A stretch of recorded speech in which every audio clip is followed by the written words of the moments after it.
Penangsang. Shh, jangan keras-keras. Kabar ini masih rahasia dan belum banyak yang mengetahuinya. Kalau sampai tersebar duluan, bahaya kita.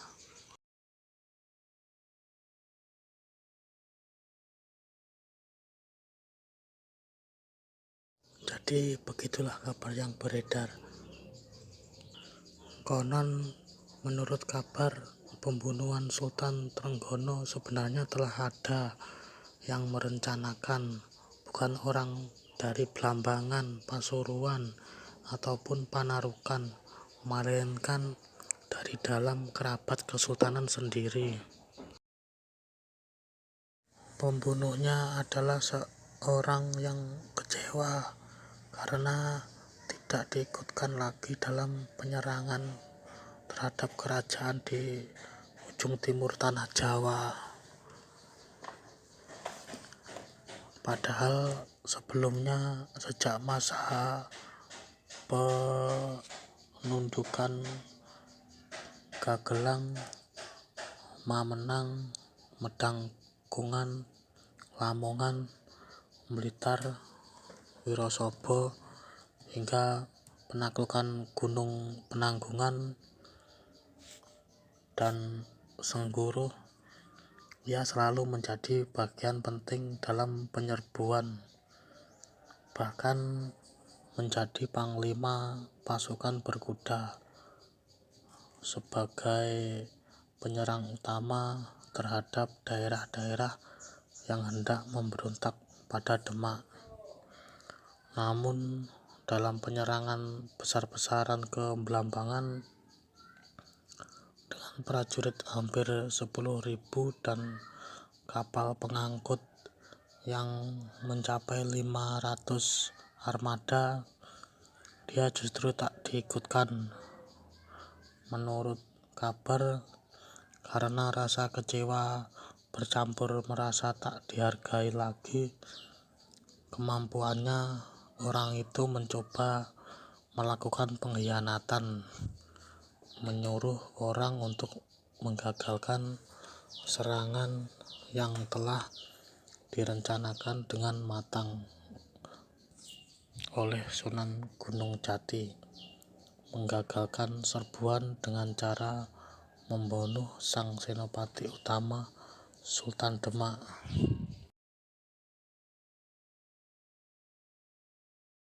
Dan orang itu adalah Kanjeng Adipati Jipang Arya Penangsang. Begitulah menurut kabar yang beredar. Bukankah dia yang dulu menjadi panglima prajurit berkuda semasa Sunan Kudus menjadi senopati agengnya? Namun ketika jabatan panglima dipercayakan kepada Sunan Gunung Jati, mendadak ia tak diikutkan lagi. Jadi wajar kalau ia merasa kecewa dan diremehkan kemampuannya dan membalaskan dendamnya itu dengan menikam dari belakang. Tapi bukankah Adipati Penangsang itu memang telah mengundurkan diri dari keprajuritan? Mengundurkan diri itu hanya penghalusan kata dari tidak diangkat lagi sebagai senopati. Sesungguhnya pembunuhan itu pun bukan sekedar karena persoalan tidak diikutkannya lagi dalam penyerangan, melainkan juga karena dilandasi oleh persoalan dendam lama. Kabar yang telah lama beredar, Ayah Penangsang adalah pewaris tata Demak setelah wafatnya Pati Unus. Namun mendadak Pangeran Sekar dibunuh oleh Bagus Mukmin, hingga akhirnya Raden Trenggono yang naik menjadi Sultan. Dendam lama itulah yang kemudian mengantarkan kematian Sultan Trenggono. Jadi dengan kematian itu, dendam lama telah terbalaskan oleh tangan anaknya Arya Penangsang. Aku kok masih belum percaya kalau Gusti Penangsang yang telah tega membunuh Kanjeng Sultan ya. Sampean ini dari Kadipaten mana yang bertugas di sini? saya prajurit dari Kadipaten Pajang yang ditugaskan untuk piket ke sini, ke sana.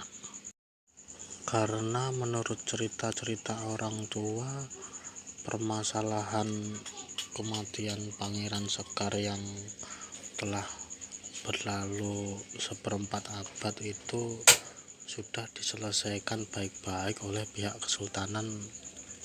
Bahkan sebagai hukuman atas perbuatannya, Raden Bagus Mukmin telah diusir dari Demak. Hingga saat ayahnya naik tahta, orang yang dituduh menjadi pembunuh Pangeran Sekar itu telah menghilang dari kesultanan. Apalagi selama ini hubungan Kadipaten Jipang dan Kesultanan Demak tak pernah ada masalah. Sejak Arya Penangsang diangkat menjadi Adipati Jipang, tak pernah sekalipun dia mungkir dari Paseban Ageng di Kesultanan.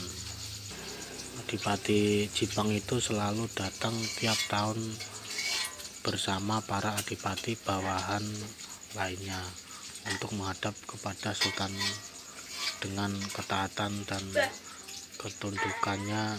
Selama ini tak pernah terlihat tanda-tanda ada permusuhan ataupun hendak melakukan pengkhianatan, dan itu dibuktikan pula dengan turut terlibatnya dalam semua penaklukan terhadap daerah-daerah yang hendak memberontak.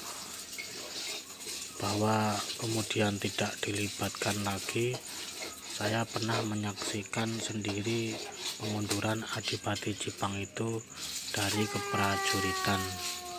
Setelah penaklukan Sengguru yang merupakan kekuatan akhir dari sisa-sisa Majapahit, seluruh prajurit dikumpulkan di alun-alun.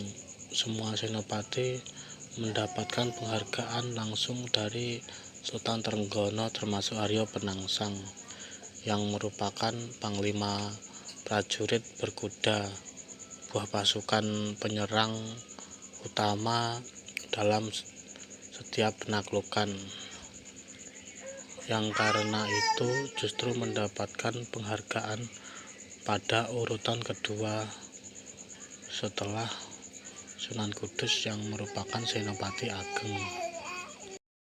Dan pada kesempatan itu pula Adipati Jipang itu menyatakan mundur dari keprajuritan, pengunduran diri yang telah mendapatkan restu dari Sunan Kudus dan Sultan Trenggono.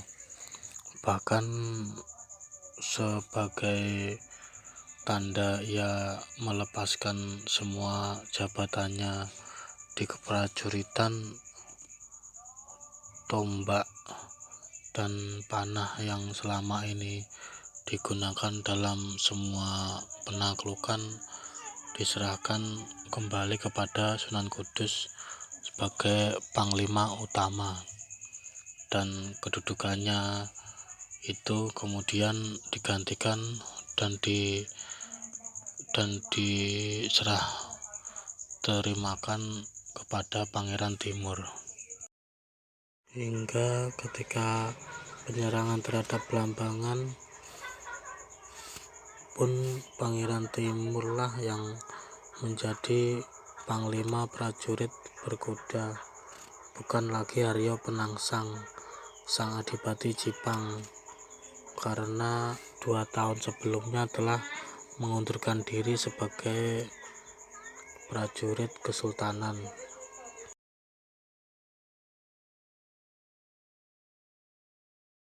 Jadi menurut saya tak ada tanda-tanda pengkhianatan dalam diri Penangsang.